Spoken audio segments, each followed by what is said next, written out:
매일 성경 묵상을 돕는 해설 가이드입니다. 안녕하세요. 묵상 코치입니다. 함께 읽고 나눌 말씀은 예레미야 2장 29절에서 37절까지 말씀입니다. 우상 숭배의 늪에 빠진 이스라엘에게 하나님의 경고와 징계는 고추장스러운 간섭이었습니다. 이들은 하나님께서 보낸 예언자들을 폭력으로 제거해버리는 것으로 응수했습니다. 당신의 백성의 완강한 반역에 하나님께서 참담해하며 탄식하십니다. 29절에서 35절 읽겠습니다. 하나님께서 이스라엘이 당신께 대항했다고 당혹해 하시며 이들의 반역을 책망하십니다. 대항함은 그 내용이 구체적으로 언급되진 않습니다.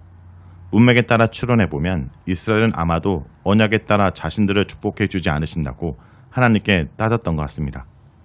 바알들을 따르지 않고 하나님을 섬겼는데도 환난이 임했고 환난을 당해 우리를 구원하소서 하고 간구해도 아무런 응답이 없었습니다. 자신의 더러움을 볼 수 없었기 때문에 그들은 재앙의 원인과 책임을 온전히 하나님께 돌렸습니다.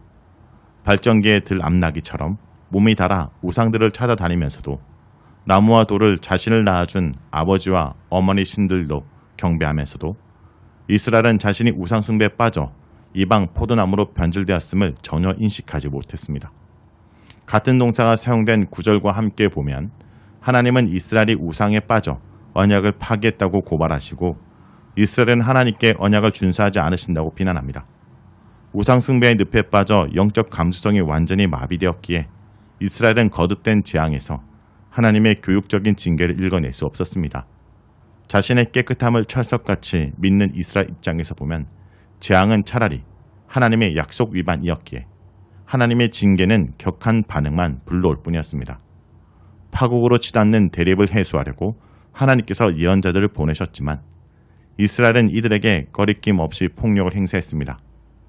먹잇감을 덮치는 사나운 사자처럼 이스라엘은 피에 굶주린 칼을 휘둘러 예언자들의 생명을 위협했습니다. 이스라엘이 더욱 완악해져가는 역설적인 현실에 하나님께서는 당황하며 탄식하십니다. 31절에 내가 이스라엘에게 강야가 되었었느냐? 캄캄한 땅이 되었었느냐? 무슨 이유로 내 백성이 말하기를 우리는 노였으니 다시 주께로 가지 않겠다 하느냐? 강야의 하나님이 이스라엘에게 강야가 됐습니다.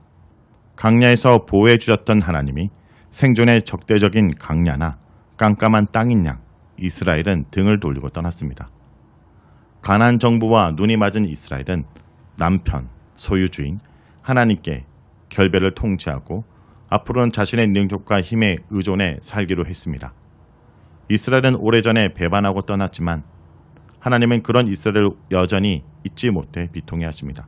그분께 이스라엘과의 결혼은 과거의 추억으로만 남겨질 수 없었습니다. 혼례를 앞둔 젊은 여자가 결혼 선물로 받은 폐물을 잊을 수 있겠습니까? 새색시가 혼례식 때 입었던 신부의 화려한 장식들을 잊을 수 있겠습니까? 그런데 이스라엘은 셀 수 없을 정도로 오래전에 하나님을 잊어버렸습니다. 강야의 짧은 신혼을 열정적으로 보낸 후에 아내 이스라엘은 남편 요아를 버리고 다른 애인들을 찾아갔습니다. 하나님께서는 당신의 백성의 이해할 수 없는 행태에 심한 충격을 받고 어찌할 바를 모르십니다. 하나님 백성이라는 이스라엘이 헛것을 섬기는 민족들 가운데서도 없었던 일을 범해했습니다. 하나님의 탄식이 고발로 바뀝니다. 하나님의 아내였던 이스라엘이 직업적 창녀보다 더 타락했습니다. 하나님 말씀에 순종하고 길과 행위를 바르게 하는 대신에 우상을 찾아가는 길을 좋게 만들었습니다. 우상들과 사랑을 즐기기 위해서라면 어떤 수고도 마다하지 않았습니다. 우상들과 음란을 즐기는 일에 있어서 이스라엘은 최고 수준의 전문가였습니다. 다른 창녀들을 가르칠 정도로 남자를 유혹하는데도 도가 탔습니다. 민족들이 우상을 숭배하는 것보다도 더 적극적으로 우상들과 놀아났습니다. 음란에 눈먼 이스라엘은 이미 오래전부터 하나님을 깨끗하게 잊었습니다. 십계명의 구조가 잘 보여주듯이 언약을 맺을 때 하나님은 이스라엘에게 종교적 계명뿐 아니라 사회 윤리적 계명도 함께 주셨습니다. 하나님 백성의 삶에서 종교와 사회는 동전의 양면처럼 분리할 수 없는 강하게 서로를 영향을 주고받는 두 영역입니다. 종교적 타락은 필연적으로 사회 윤리적 부패를 초래했습니다. 여호와 종교를 성전 제사 종교와 가나안의 풍요 제의 수준으로 이해하는 자들에게 그분의 윤리적 가르침은 고려 대상이 아니었습니다. 정치, 경제적으로 연약한 자들이 탐욕스러운 강자의 좋은 먹잇감이 됐습니다. 죄 없는 가난한 자가 몰래 남의 집에 들어가 도둑질하다가 현장에서 붙잡힌 자들 취급을 당했습니다. 힘이 없어 부당한 폭력에 저항하지 못하고 억울하게 피를 흘리지만 누구도 약자의 권리를 대변하고 강자의 폭력을 고발하지 않았습니다. 하나님을 잊었기 때문에 공동체의 연대성이 사라졌고 풍요제의에 빠졌기에 탐욕이 파묻혔습니다. 죄 없는 가난한 자의 피가 옷단에 묻어 있는데도 이들은 나는 무죄하니 그의 진노가 참으로 내게서 떠났다 하고 자신의 의로움을 주장했습니다. 가난한 자들의 권리를 힘으로 짓밟으면서도 자신의 무죄를 당당하게 떠들었습니다. 아마도 이들은 전통적 인과응보의 교리에 따라 자신의 무죄를 주장했던 것 같습니다. 죄를 지으면 하나님의 징벌을 받는다는 교리를 역으로 적용하면 징벌을 받는 자는 죄를 지은 자에게 해당하고 징벌을 받지 않는 자는 죄를 짓지 않는 자입니다. 떠난 하나님의 진노는 무죄의 증거가 됩니다.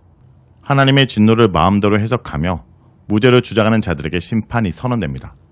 하나님께서 이들을 심판하셔서 이들의 무죄 주장이 거짓임을 보여주실 것입니다. 하나님의 진노는 떠난 것이 아니라 아직 오지 않은 것입니다.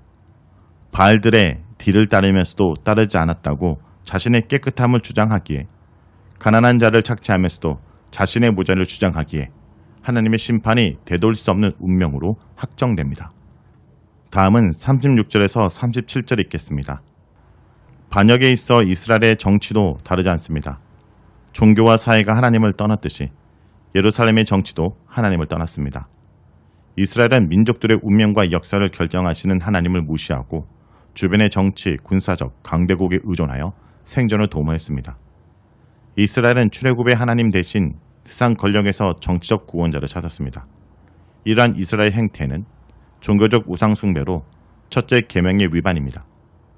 하나님과 맺은 언약에 불성실했던 이스라엘은 민족들과 체결한 조약에서도 마찬가지로 신실함이 없었습니다. 길을 바꾸어 가며 부지런히 돌아다녔습니다. 끊임없이 애국과 바벨론 사이에서 외교적인 줄타기를 했습니다.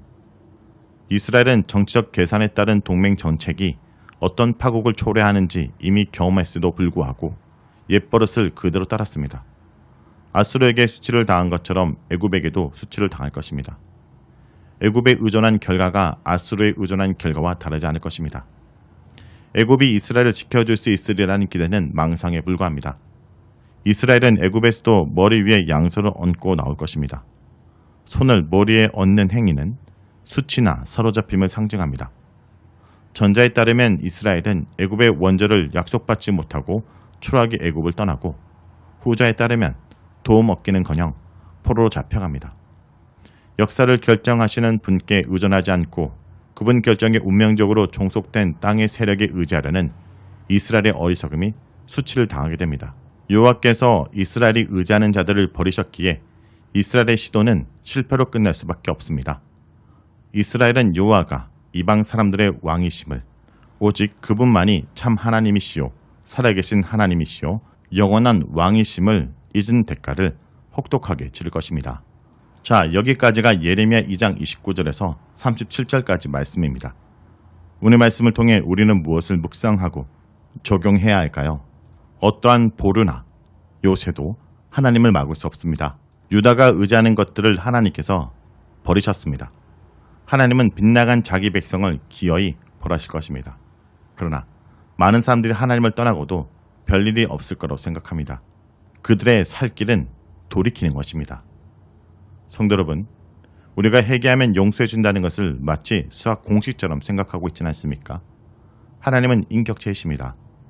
하나님께서 사랑을 거두어 가시기 전에 돌이켜야 됩니다. 그 어떤 것도 우리의 배신으로 인한 하나님의 심판을 막을 수 없다는 것을 잊지 않고 우리의 삶을 돌이키는 길만이 유일한 살 길이라는 것을 가슴에 새기길 바랍니다.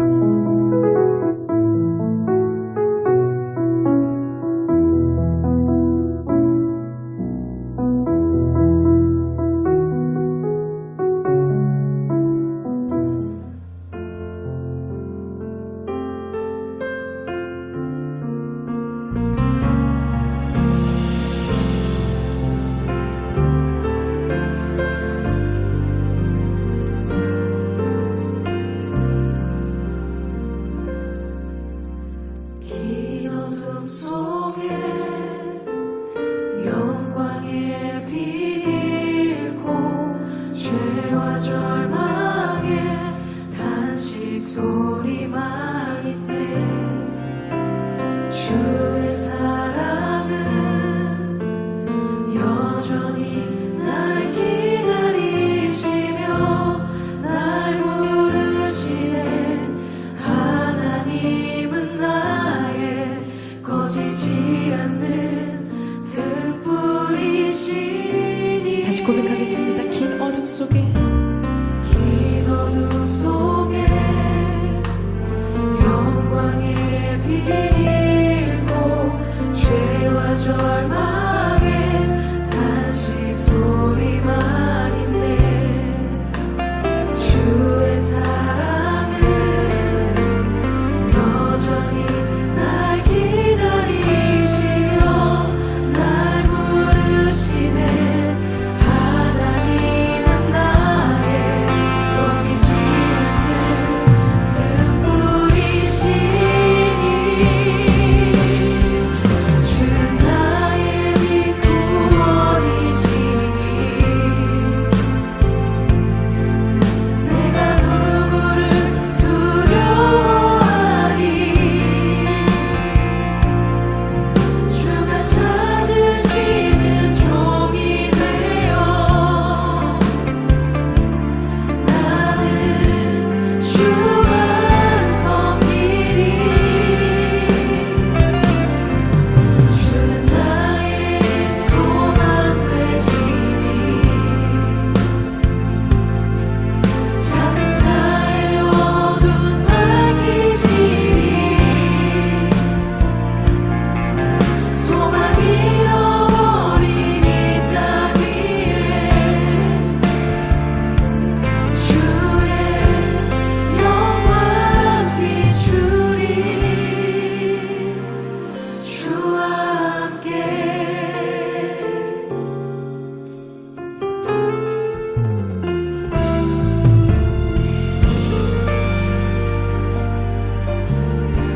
긴 어둠 속에 긴 어둠 속에 영광의 빛 잃고 죄와 절망에 단식 소리만 있네. 주의 사랑은 여전히 날 기다리시며 날 부르시네. 하나님은 나의 꺼지지 않는 등불이시니. 주는 나의 빛 구원이시니. 주는 나의 빛 구원이시니. 내가 누구를 두려워하리.